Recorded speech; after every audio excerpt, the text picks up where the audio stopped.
By 1955, it became obvious that the aliens had deceived Eisenhower and had broken the treaty. Mutilated humans were being found, along with mutilated animals across the United States. It was suspected that the aliens were not submitting a complete list of human contacts and abductees to Majesty 12, and it was suspected that not all abductees had been returned. The Soviet Union was suspected of interfacing with them, and this proved to be true.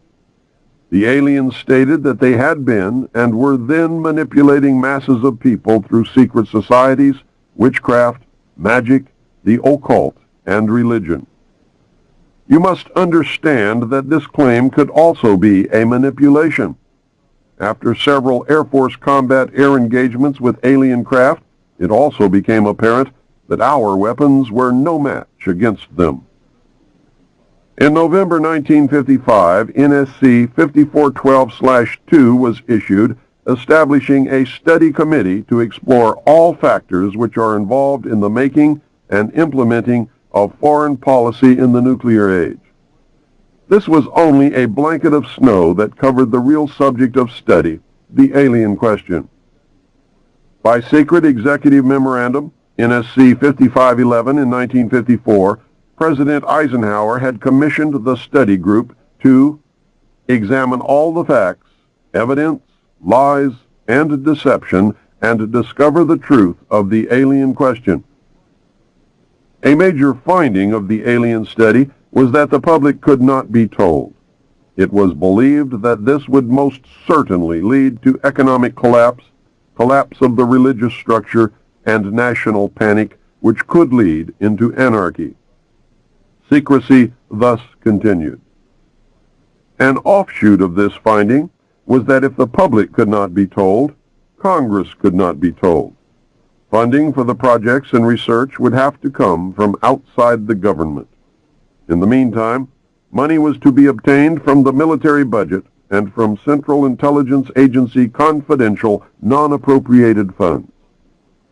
Another major finding was that the aliens were using humans and animals for a source of glandular secretions, enzymes, hormonal secretions, blood plasma, and possibly in genetic experiments. The aliens explained these actions as necessary to their survival. They stated that their genetic structure had deteriorated and that they were no longer able to reproduce.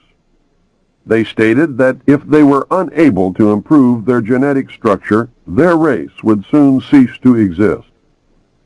We looked upon their explanations with extreme suspicion. Since our weapons were literally useless against the aliens, Majesty 12 decided to continue friendly diplomatic relations until such time as we were able to develop a technology which would enable us to challenge them on a military basis. Overtures would have to be made to the Soviet Union and other nations to join forces for the survival of humanity. A symposium was held in 1957, which was attended by some of the great scientific minds then living. They reached the conclusion that by or shortly after the year 2000, the planet would self-destruct due to increased population and man's exploitation of the environment without any help from God or the aliens. By secret executive order of President Eisenhower, the Jason scholars were ordered to study this scenario and make recommendations from their findings. The Jason Society confirmed the findings of the scientists and made 3 recommendations called Alternatives 1, 2, and 3. Alternative 1 was to use nuclear devices to blast holes in the stratosphere from which the heat and pollution could escape into space. They would then change the human cultures from that of exploitation into cultures of environmental protection. Of the 3, this was decided to be the least likely to succeed due to the inherent nature of man and the additional damage the nuclear explosions would themselves create.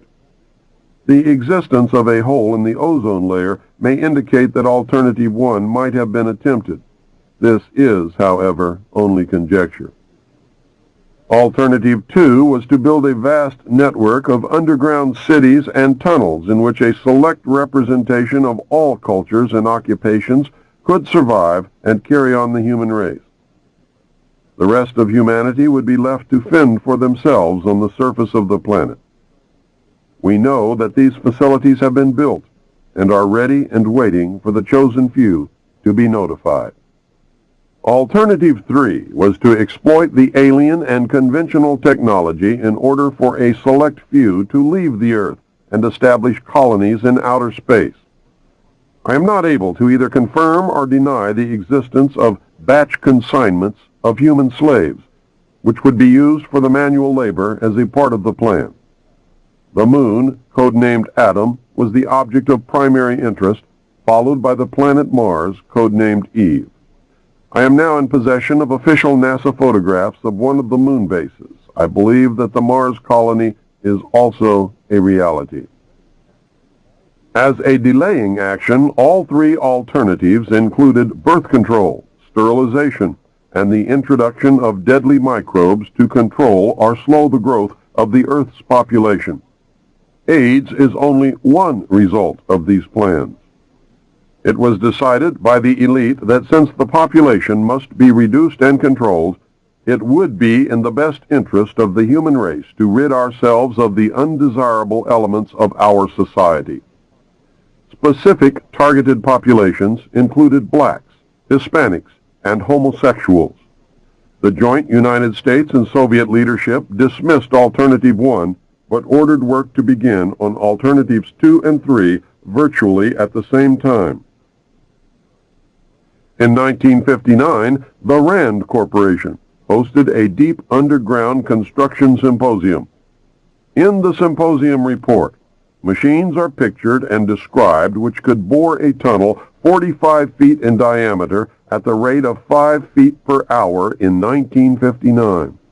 It also displays pictures of huge tunnels and underground vaults containing what appeared to be complex facilities and possibly even cities. It appears that the previous 5 years of all-out underground construction had made significant progress by that time. The official space program was boosted by President Kennedy in his inaugural address when he mandated that the United States put a man on the moon before the end of the decade.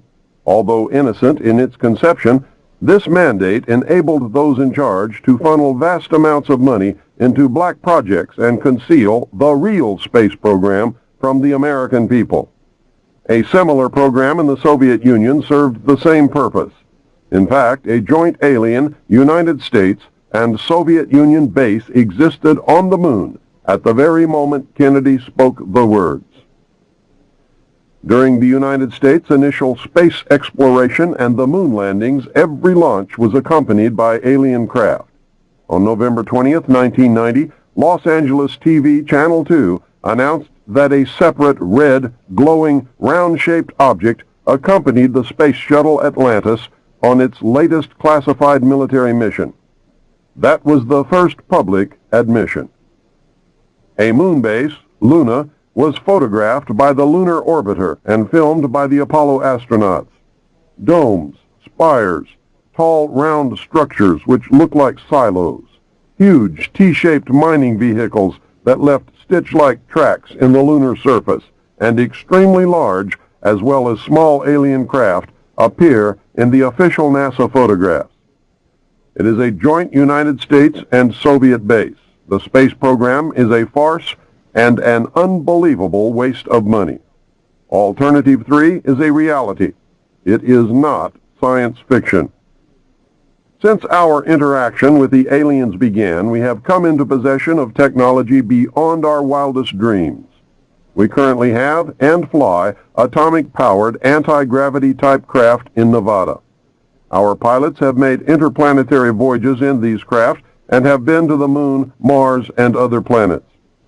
We have been lied to about the true nature of the moon, the planets, Mars, and Venus, and the real state of technology that we possess today at this very moment. There are areas on the moon where plant life grows and even changes color with the seasons.